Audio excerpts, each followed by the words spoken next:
one. Welcome once again to Quiet Please, the golf podcast. I am Alan DePew. I am your host for the next 45 to 50 minutes. I am joined by, as always, by our panel. To my left, known as Boston Bob. We've transferred him into Kentucky, so he's Bourbon Bob forever. Bob Baldessari, welcome, my friend. Always Boston, though. Always. Boston. We're all Boston guys, actually, tonight on the panel. Filled in for me last week and did a stellar job, Mr. Andy Hydorn. Thank God, Boston Andy Hydorn. But Boston Andy. Thank God you're back, Alan. I would not like to do that ever again. And we've had him on before, noted golf columnist Jeff Babineau, also a Boston guy, right? From the country, way out in Cape Cod, All right, well, hey, it counts. It's close enough. Hinterlands, yeah. It's interesting, though, that Jeff went to college in Florida, started his career at the Orlando Sentinel when a certain Eldrick Woods came on the scene. So Jeff has had a front row seat to these things. Former editor of Golf Week, 90 majors he has covered. Let that sink in a second. 90 majors. The guy's an expert. He's catching up to Tiger. Without Eldrick Tiger. Who's that guy? Whatever happened to Eldrick? I want to turn a dial back for just 1 second. Andy, I thought you did a stellar job. Listen to the show. If anyone did not catch the show last week, Scott Fawcett of Decade Golf, Mr. Andy Hydorn at the Calm. He was pulling all the plugs and buttons and pushing all the tech, and he was the man. Well, Scott was a fascinating guest. Lots of really cool stories and coming to the plate with a lot of information. So it was good to have him on. It was a great listen. And again, yeah. if you haven't listened to it, folks, give it a listen. We've got a number of great topics. We're talking Phil, we're talking playoffs. As to why I was not there, let me just jump in with that. I'm going to give you a golf travel is back, guys. I don't know if, Andy, last year you were took a trip overseas. I was down in the Outer Banks for a family thing, but even those courses down, they're packed. I was down in Nags Head, Curatech Club. Jeff, you travel all the time to you're like, yeah, okay, no doubt. But Bobby, are you seeing golf travel? It's just booming right now. Oh yeah, it's definitely on the uptick. Everything I read was, that the golf traveling's back. Golf buddy trips are back. And we saying the club I have, there's a golf trip going to Bandon Dunes, and they're mobilizing, doing practice rounds here to figure out who's going to play with who's sleeping with who, how are they going to do everything. So it's the pre-stuff that's a lot of fun too when you go on these trips. Jeff, do you obviously when you're on the road, do you bring the sticks along with you each time and every time? Or, yeah. I've been to media days. I was down at Seaview more recently. And we were just talking before we hit record, the Magnet, which is a new event here in New Jersey this week for the Corn Ferry Tour. But when you're on the road, do you bring the clubs? I usually do. I haven't played much this year, but I usually have the clubs in tow.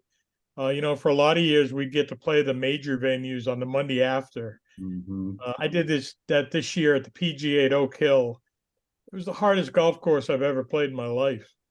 Really? It was just to imagine what guys were shooting out there and what Koepka shot to win. And it was just amazing because it was brutal. Pins were barely they didn't even look like they were on the greens at some places. And it gives you a whole new respect for what those guys do, what they shoot. And we were saying, it's green light everywhere, fire away. And it's hard to play defense on those guys.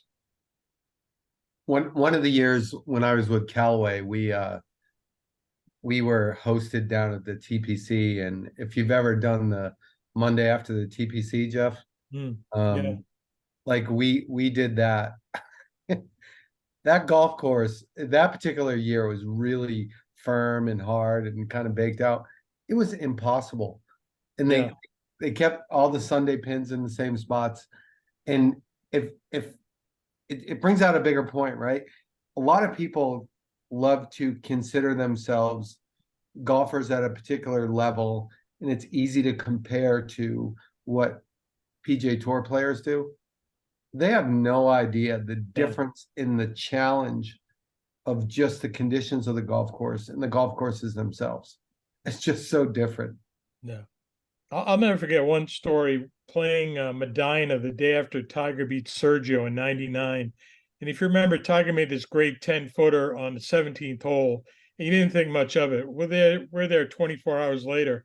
There was not a speck of grass on that green, and it was dirt, and it was spray painted green.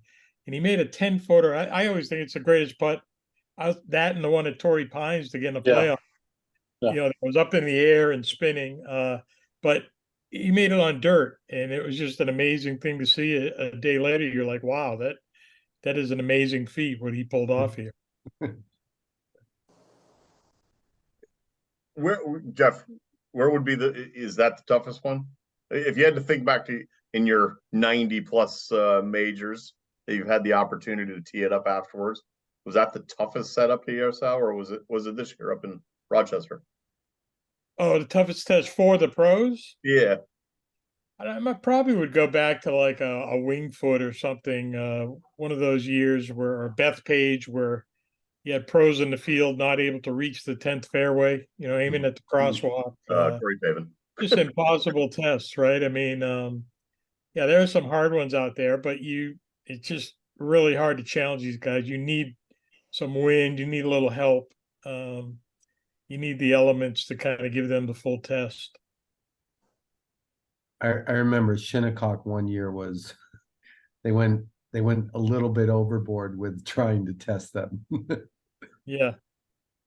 I mean, it was the year when Zach won. I think it was Zach or Trevor Immelman, those 2 years at Augusta, where it felt like a US Open and the whole board was green over par numbers. It just was out of character for the Masters. And, we already have a US Open, and they tried it for a little bit, but they realized it just wasn't the magic potion of the Masters, right? That's a great point. Yeah, Babs, it's sort of esteemed in that echelon of majors, but the Ryder Cup is on the horizon now. And so you've covered 11 Ryder Cups. You're like our insider. And so you got the six names that are going to be on the team. Yeah. It's a fascinating look this year at who do you go with. And I finally saw somebody dive into it. I can't remember who it was, an article that talked about, do you take the hot hand? Do you take the person that helps chemistry, or the chemistry, the culture of the teams? It's really fascinating how you put the team together. What are your thoughts?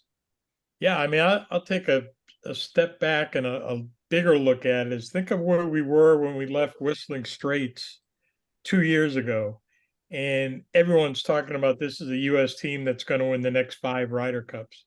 And now all of a sudden you're looking at Zach Johnson as a team. There's no way he could have expected his team to start the year. He's got Wyndham Clark and Brian Harmon, probably Lucas Glover. I'm taking Lucas Glover, right? He's a hot hand. Absolutely. He's probably not going to have Dustin Johnson, who was 5-0 the last time around, or Bryson, or I'm not taking JT if I'm on that team. As good as he is and as tough a competitor, he just hasn't had the form. So you go in 2 years, and what an unbelievable competition it is to think where we were, and it seems so one-sided. And I got to think now, going overseas again, where the U.S. hasn't won in 30 years, Europe's a favorite in my mind. I mean, just the way you start with Rahm and McIlroy and go down the line there, and the team that the U.S. has taken over, I think it's an amazing flip. Yeah, I think that's the cool thing about the Ryder Cup is that 2 years is an eternity, right? Yeah. Really.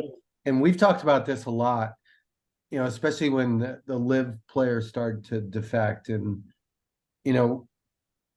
players like Scotty Scheffler, a year before the live thing happened, Scotty Scheffler hadn't won a tournament.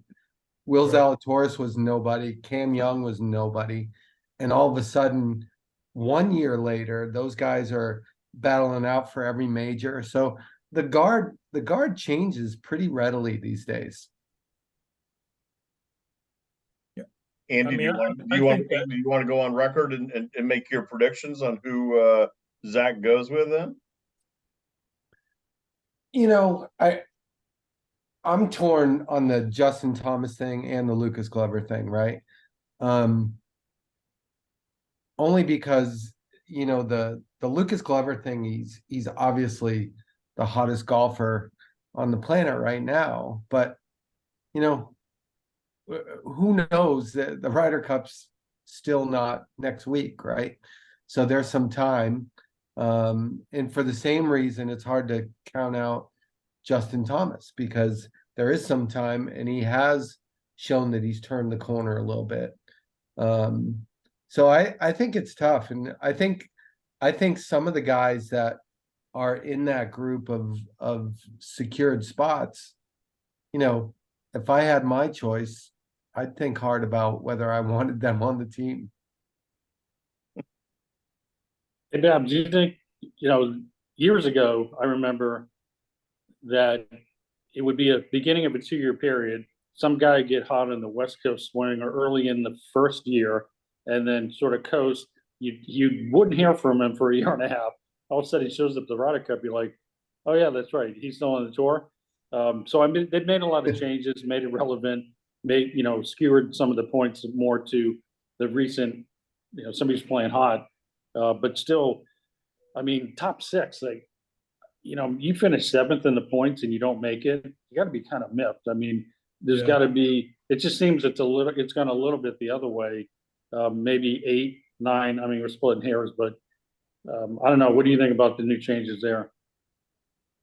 and I think the whole idea of all the picks was to get the hot guys. And I think as you look right now, the three guys on the outside, I think Xander Schauffele, Jordan Spieth, and even Cameron Young, I think they're pretty safe to be on that team. And then you have a bunch of guys and you got 3 spots to fill. And it's interesting, I mean, yeah. I mean, Lucas Glover's the flavor of the month, right? He's a red hot guy. You want to have some guy in for him. He could be out of gas by the time you go to Italy. But I love the fact that he really wants to be there. He really does. I think he'd be, you talked about the different elements, Alan. Do you want or Bob was, I guess, do you want the chemistry? Do you want the hot guy? You want hot putters. They don't have the greatest putting team in the history of golf. Yeah. And Lucas checks off a lot of the boxes of being a good teammate, being a guy, great ball striker. People would love to play with him in a foursomes type thing. And his putter's been pretty good of late. His year-long rank isn't very good, but I think he's gained strokes in 4, 5, 6 of his last starts with the putter. So I think it's a disservice to take a hot guy like that and not put him on when you're kind of rolling the dice. It could be a great confidence boost for JT. He might go over there and go 4 or 5-0, but it's a question of, does he really deserve the spot? Sort of like in baseball, do you put in the savvy veteran starter? That's Or, right. like, is he going to have his stuff? Yeah, it's tricky. It's tricky. I mean, Jeff, I think I've got the standings up here in front. I mean, first of all, Cantlay jumped up obviously this past weekend, 3 spots. But I agree with you. Once you get past Cameron Young, who went down a spot to get to 9, then you got Morikawa, Keegan, Sam Burns, Ricky, JT, McCarthy, and Glover sitting at 16. Right. I mean, the only one there is McCarthy. Is maybe he's the only one I say is probably out. The other ones, they're all in the mix. Right. And you could probably throw Tony Finau in there and maybe Bryson as at least being in the conversation. I don't see him taking Bryson. I don't think the chemistry box gets clicked there. I don't think these players would have trouble with Brooks on the team or Dustin Johnson on the team, but I think some other live guys, there's a chemistry issue for sure. So without question. Brooks might be, or I think Brooks would probably be the only live guy on that team. So it's interesting. I don't think it's what Zach Johnson thought he would have in his pocket heading over to Italy. Great. Bobby, Congrats. who do you fill out the roster with? I mean, I'll even throw out Sam Burns and say, Yeah. Yeah, I mean- well, even not, it didn't seem too long ago. Keegan Bradley was hot. He was psyched. He was talking about it. Like, I mean, him and Justin, I remember something about JT said if he could do, what was the wording of, like, if he could make the Ryder Cup, that's like all he wants to do. Like, it's that big a deal to those guys. So it's going to be crushing if you don't make the team. That's going to be a tough phone call. well, and then they, whether you want to say it was intentionally or unintentionally, there's been overtures made about, oh yeah, JT will be on that roster. I think that was Freddie that made. Freddie said that. Yeah, Freddie made that comment. I mean, I'd probably go. I'd go Glover, Fowler, and then I'd flip a coin on Keegan and Morikawa. yeah. Morikawa's tough because of his putter, right? He Right. struggles. He struggles with the putter, but he hits it great. Yeah, I don't know. It's Well, tough. The two I named both can roll the rock. Yep. We're think rolling the rock this year. I think Sam Burns is probably for me on the outside looking in because he's not playing great right now. Right.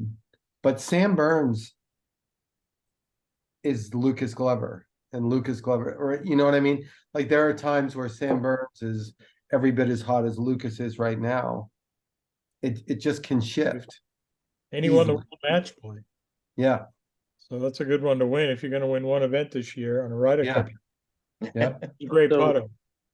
So speaking of Ryder Cups and deciding who's going to go, and if we were betting guys, Bobby, little segue Hey, there. Bob. you Philly were Mick. jumping on both segues tonight. I had one loaded and ready to go. I was going to say something like, I know what I'd put money on. Okay, that's even better. Yeah, they got a. I mean, that was a bit of a. Yeah, I think the feeling was, yeah, Phil likes to bet. He's known for that. But if what we see in that Billy Walters book is true, that's pretty astounding. If he's with 1B for billion, I mean, I don't know. You hear certain things. I've been on and off there. Babs, you've been out on tour. I mean, that's stunning. I mean, Yeah. Daly-esque. yeah, It is daily, yes. But it's like to me, it's all relative too, right? Like you take a guy like Phil or Daly, they have a gambling problem. And Yeah. to Phil's credit, he's talking openly about the fact that he's met his demons and he's worked on them and whatever. Good for him. But it's all relative. Like when you start giving these guys multi-millions of dollars, the guys who are gamblers are going to just gamble with more money. And over that time period, the statistics that came out in the book, and I don't know about you guys, but I've been hearing rumblings about this Billy Walters book for a while and reading things and knowing full well it was going to be pretty much of a just a crazy, set of circumstances. But again, it's just those statistics are astounding. A lot of money. It's a lot of it is interesting. You like you say, you knew it was coming, but to see it in print and see that number from an inside guy who was pretty tight with Phil, it's pretty interesting. And yeah, and as you say, it is an issue and it's a problem. And I mean, I was there at Oakland Hills in what, 04, when Phil showed up with a brand new set of clubs at the Ryder Cup. Mm-hmm. Brand, it wasn't like he changing clubs inside his brand. It's a whole different brand. He became a Callaway guy, and that was certainly odd timing and didn't help him going 0-4, I think, that year. So it did, it would bleed on to what was going on in the course at some points, and yeah, Phil's left with that mess to kind of deal with these days. Yeah, for sure. I think we can all kind of agree that Phil is one of the oddest personalities to grace our presence in a long time. I mean, he's just like, he's a little bit nuts. I mean, Jeff, I'm just literally sitting here at a loss for words. Yeah. When you start tossing around $1 billion in gambling, I mean, that's not just demon. That's just Dante's Inferno entirely. I mean, that's just. Yeah. I mean, first of all, God bless to have, I guess, that much money or access to that much money to be involved in it. But I mean, is that the scuttlebutt? I mean, how much is he playing for in a weekly game? Well, he likes the action, obviously, I guess, right? Which, these guys they're always hair on fire out there playing anyway. I mean, it's a different world, the money they make, what they have access to. He's obviously has somewhere along the line, he came up with $1 billion of disposable income. I was there when John Daly told us in an honest sit around that he had made, I think the numbers might not be exact, but he had made something like $53 million gambling. And we're all like, oh, that's pretty impressive. And he goes, yeah, I lost about 63, so uh, it didn't add up great for John, and he battled that for a long, long time. So yeah, it's part of Phil's legend, right? I mean, he had this amazing legacy in the game, right? It was always you're a Phil guy or a Tiger guy. It was those two at the top, and Phil the whole 9 yards going. The submarine he kind of did in 14 at the Ryder Cup with Tom Watson that might have led to better change, but a lot of people thought it shouldn't have been so public. To becoming a leader, getting these guys go to the live. I mean, it's certainly an interesting career he's built around the game. I tell you that. I think both you and Andy both said he's what a personality. Really, Yeah. if you follow his career back from the amateur where he's waving and smiling at everybody as at Tucson as a kid, all the way to being down and then back up again, and as at the pinnacle at Kiowa, to being gone basically in less than 11 months after that because everything unfolds with live. It's been a wild ride for Phil. And Kia was your golden ticket, right? When you win a major Yeah. at about almost 51, I guess. That's your golden ticket. I mean, you're a hero. America loves every bit of you. And yeah, it seems like doing the actions he's done and where he's ended up playing is certainly affected and hurt his legacy. Brings to mind that line that Lee Trevino had said one time about betting on the course and stress and pressure, something to the effect of betting for $50 with $5 in your pocket. That's right. Yeah. It's all relative, right? Yeah. I remember, and I'm sure you guys all remember this too. The first inkling I ever had of Phil being a gambler was all the publicity that came out when he won that bet on the Ravens winning the Super Bowl. Yeah. The Trent Dilfer Super Bowl, right? And he won, a good chunk of money on that. And we're all sitting here thinking, wow, that's pretty awesome that Phil had the insight to bet on the Ravens. Well, he probably bet like 40 other bets too. And, Yeah. but that's the first memory I have of, oh, Phil's into gambling a little bit. Now, I mean, I actually, Bobby, I haven't read the book. I haven't seen as much of the excerpts from it, but he denied anything with golf, right? I mean, isn't that the big? And who was the comment that made Phil be able to bet on the Ryder Cup? Who said that on social? Yeah, Rory. That's it. Yeah. I mean, Yeah, that's but the he was equivalent. responding to something else because somebody was asking about the Ryder Cup, I think. Yeah.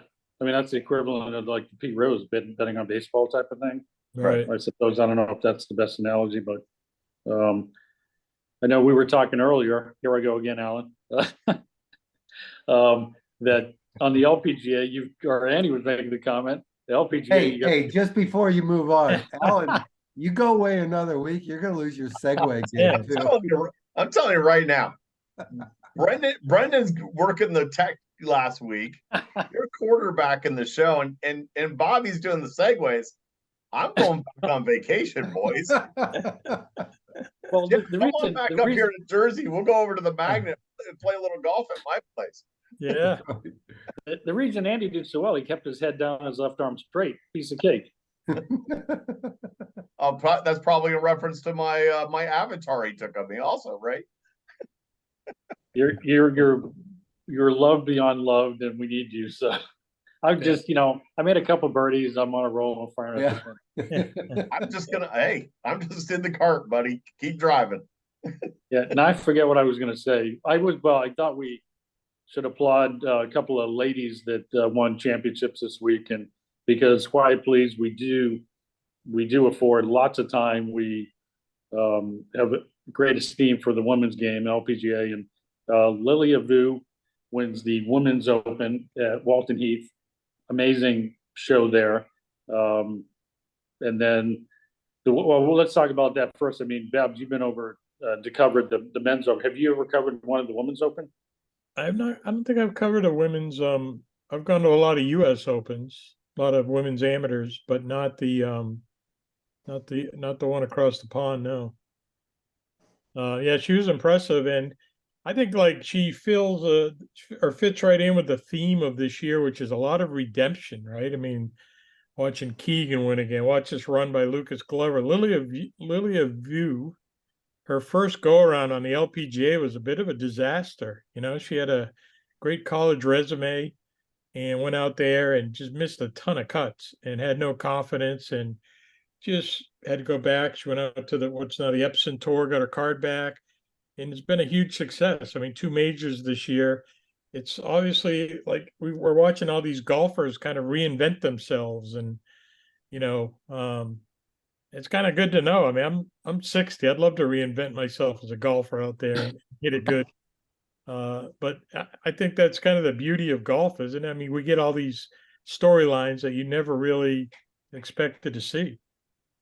Yeah, I think, sitting there prior to the beginning of the final round, everyone's thinking this is Charlie Hall's tournament. I mean, she's the hometown girl. She had a great US Open. She's going to do this. It just makes all the sense in the world why she would. And the second hole at the golf, where'd they play? Walton Heath. Walton Heath. Yeah, the second hole, Walton Heath, was tough. It was playing into the wind.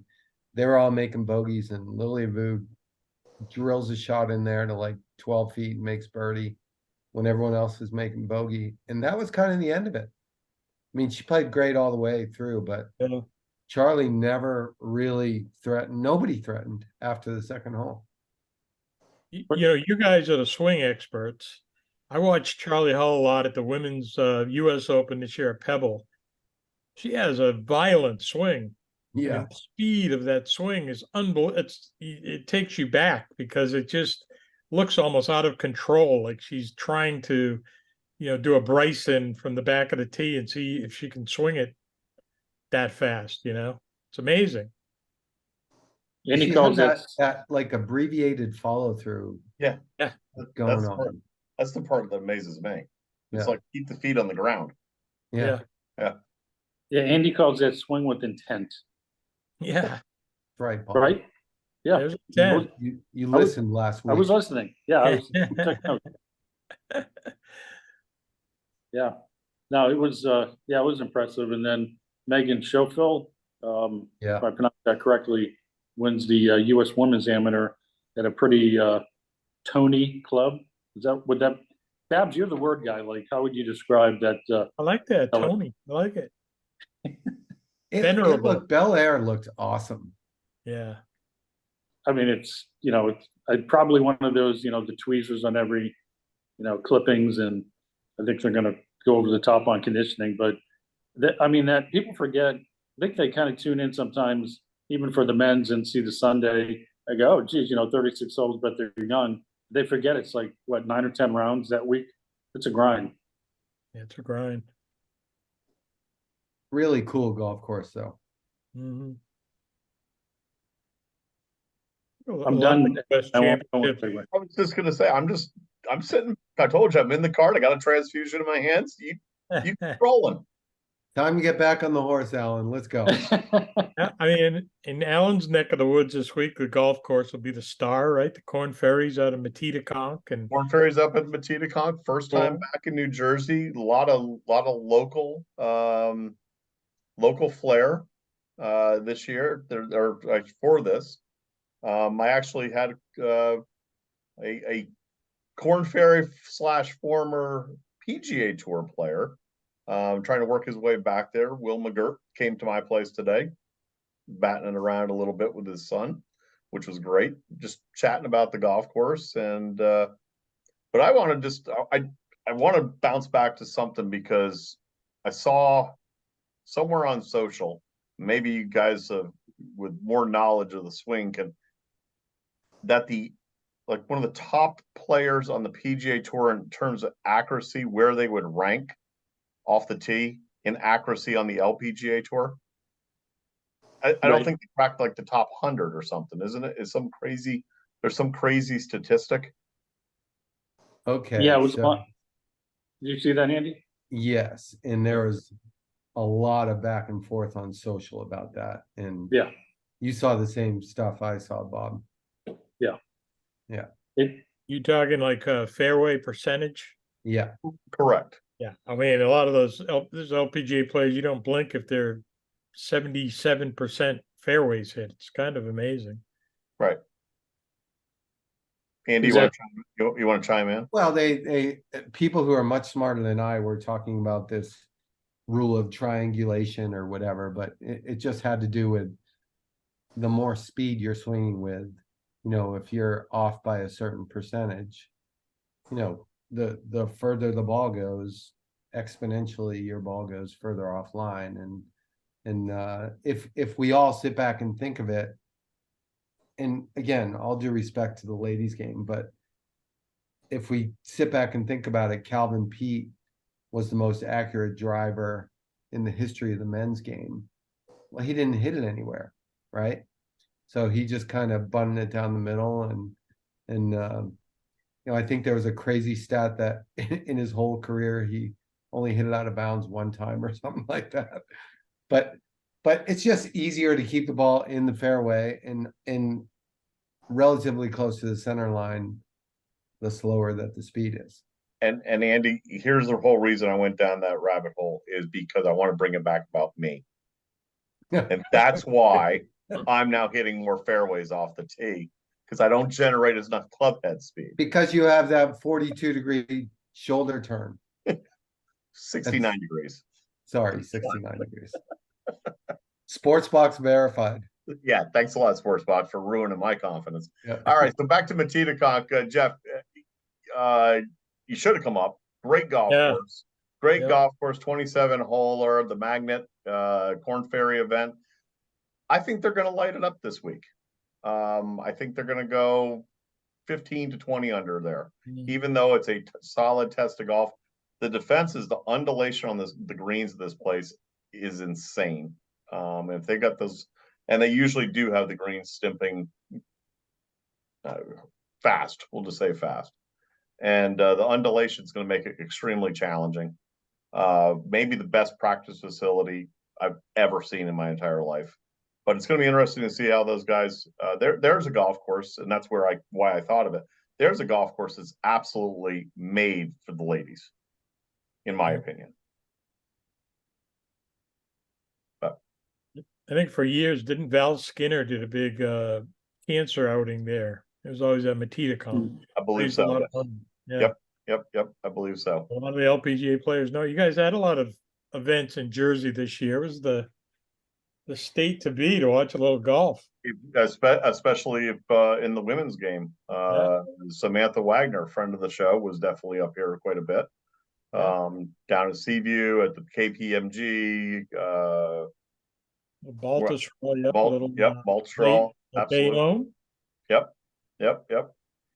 But Matitaconk laid off the LPGA thing with Val a number of years ago. They've now done the Corn Ferry, and some other people are doing some layoffs, according to Bob. See Yeah, what how I did about there, Andy? See what I did there? Boom, I'm boom, back. boom. Got the rock again. He's got the He rock. wants his job back. He's a master. He's All so right, Bobby, smart. the stage is yours because I'm telling you, right, our text exchange this week, Bob Baldessari, PGA life member, mind blown, not a happy camper. Are you listening down in Frisco? Yeah, not a happy camper at all. Second generation PGA member. I was going to end the show with this, but you teed it up for me now. But no, very, very sad, really disgusted with what happened. There's, a lot of these, they're friends of mine. So I know the emotions are there for me as a friend. The PGA pro in me is saying, like, what the hell's going on? There was a budget deficit, so you got to lay off people that less than a year ago moved there to Frisco. Some of them have been with the PGA as much as 31 years. They were experts in their field.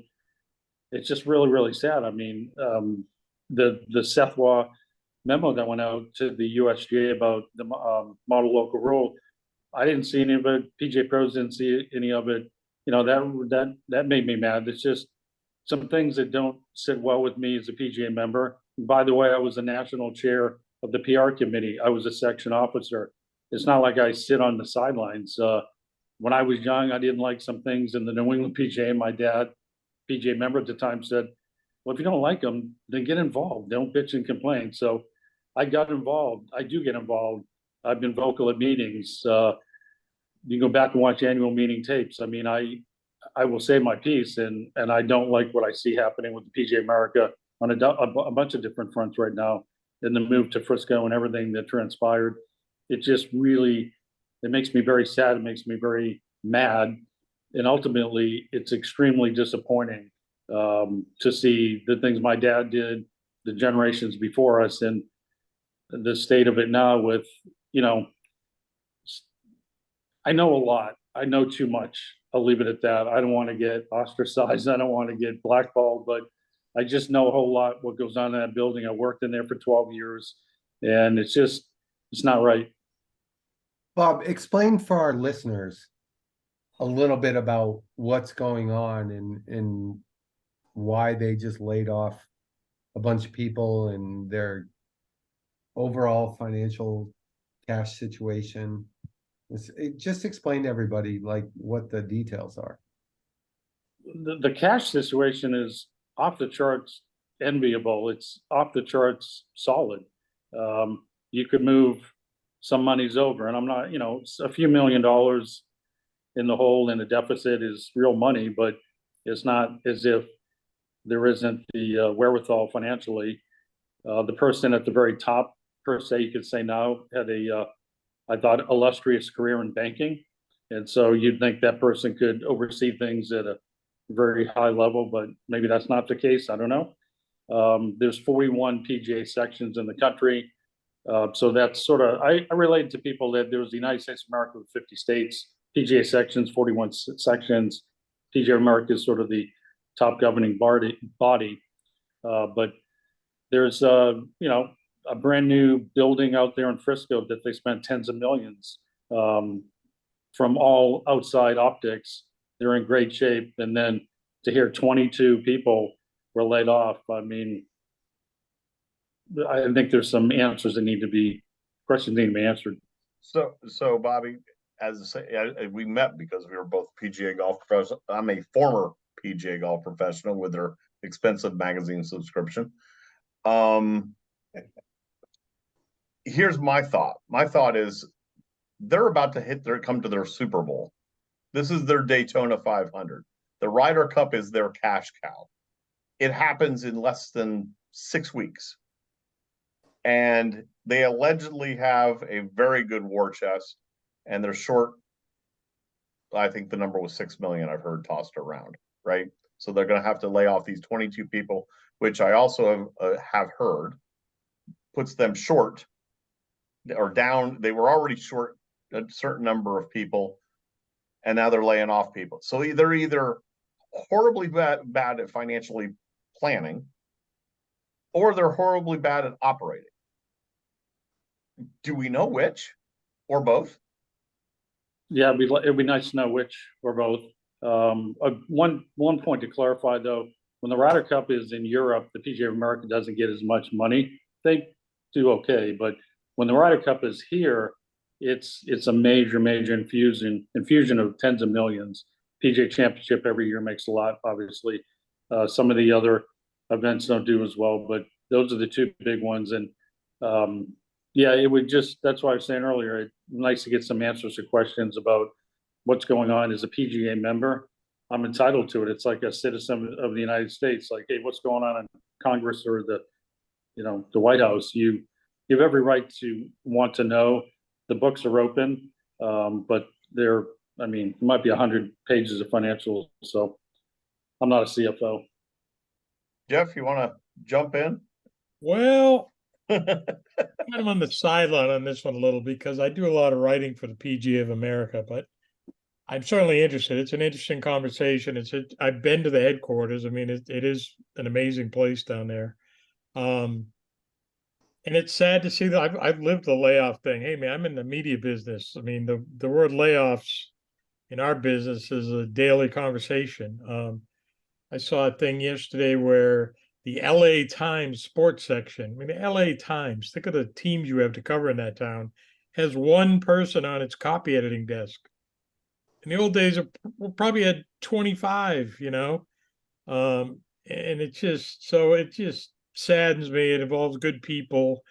I just hate to see that all these different industries, especially golf, which seems like on such a boom right now, shrinking. And it's tough to watch. So, I mean, shrinking, at least on the business side of it, where it's the popularity of golf right now is soaring. So, like I said, I can't say Bob certainly knows a lot more of it than I do, but it's just knowing some good people are involved.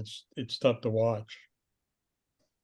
It's funny. You bring up a really good point, Jeff, and it just made me think for a second that while golf is growing, it's not growing in the traditional arena. It's growing in the golf pro world, right? It's growing in that kind of off the wall, crazy.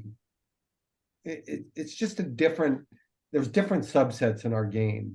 And I think the old traditional, and maybe this is good for the long run, but the old traditional nucleus of golf is not really where it's growing. Yeah, I can't argue. I mean, I agree with that, Andy. I mean, Jeff, would you? sure. Yeah, as someone who has spent their whole life with the written word, from my end and how golf is covered, it's changed a lot. Yep. A lot of this. It's a lot of podcasts and blogs and firing across the bow on social media, Yep. Where was I was covering the PGA this year when Tom Kim went down the bank into the little creek. I'm watching going, that'll be the news of the day. It won't be somebody shooting 65. It'll be this guy falling down and getting muddied, his clothes muddied. I mean, that's the new story of the day, right? So it's changing, right? I'm an old codger and I try not to be the better get off my lawn guy, but sometimes it's hard to sit back and watch and try to embrace some of the new and dovetail it with some of the old and come up with a better solution than what we've ever had. You're spot. I agree. I think it's the shock value media. Yeah. What's it gonna? And then you look at the game itself. Now, golf courses are still busy. I mean, we're packed. And the Outer Banks was packed, and I got a trip scheduled to Pinehurst in a couple of weeks to see my son. We're going to meet there and play a couple rounds of golf, and tee times are booked until 3-4 o'clock in the afternoon. But the golf boom has really given rise to the Pop Strokes of the world, and the drive shacks, and obviously Top Golf was leading the way. And if you look at the NGF studies, 37 million people in the game apparently right now, and it's in three silos of 12 million plus on green grass only, 12 million plus on entertainment venues, and then the other 12 million, or the balance is made up of some type of hybrid in between them all. And so I guess you got 24 million people still playing on green grass course. That's not enough to ultimately sustain them. But that's the number that it's been at for a long time. Correct. 25 million people. Correct. 25 million golfers. The fact that they're counting Top Golf and all those other different types of golf, and I think it's great, and I don't have a problem with them counting it, but it is pretty much telling a little bit of a different story than. Well, yeah, I think they wanted to tell. I think they wanted to be representative of the story. Yeah. For the Pop Strokes and Top Golfs of the world. I guess, Bobby, I would echo, and I don't know if I happen to still know any of those people at PGA. You obviously know them intimate to bring it back full circle to that, which is, you got to think that a year ago they would have had a sense that they were in a trouble. Why make those families move? That's the part. That's the human interest side of it. Is just, come on. Yeah, I mean that's the sad part, and hopefully things can work out for the best for them. But some of them are on the journalism side. Like Bab said, it's tough out there now. Yep. Yeah, and so, look, sometimes when businesses are in a bind, they don't have the resources to get through it, right? But that's not seemingly the case here. So, figure out your operating issues and get yourself to be on budget. But I mean, it just doesn't make sense to be so reactive. Yep. Andy, 18th hole, new segment. We're doing the hot seat with our That guests. that's what I was throwing it to you for. Okay. Can I pass on any of these? I don't think as quick on my feet as I used to. I'll admit that. You can pass on any of them. All right. Wait, should I have said some kind of segue where, hey, it's hot in Texas, and you know where else it's hot? Boom. Thank you. In Jeff Babineau's chair. Hey Babs, I'm gonna get a towel. hey Babs, I had Andy pull the question from the Ox frat boys, so you don't have to deny or confirm anything. Oh, okay. Okay, you ready, Jeff? All right, I think so. All right, what's your lowest 18-hole score? 70. 70. What are your 3 favorite courses you have played? Oh boy, that's where I don't think quick. Probably Pacific at Bandon, my home club at Dennis Pines on the Cape, and Augusta National. That hurts. That hurts. You never played Dennis Pines? I have played Dennis Pines. Thank you very much. That's pretty funny. So what are the 3 courses you'd love to play that you haven't? I've never been to Cypress Point. I mean, that's number 1, 2, and 3 for me. I love those. And I probably should have thrown in, I actually love Old Head too. If I knocked my hometown course out, it's just a cool place to put a golf course on that sliver of land. I don't know what you're talking about, because the Highlands is better than the Pines anyway, but okay, name the 3 best players of all time in no order. Oh my. Well, Nicholas Woods, and I'll give you Bobby Jones. Good one. All right. What's the best part of your game? Oh, Writing. the 19th hole. Fair enough. Good answer. What's the worst part of your game? Oh my God. I'm chipping one-handed, if that explains anything. Probably not the worst part of my game either, but I'm chipping one-handed. We're brothers from another mother right there. What skill is most important, in your opinion, to play great golf? Strong mentally, and I'm a mental midget. Okay. All right. PGA Tour or Live? PGA Tour.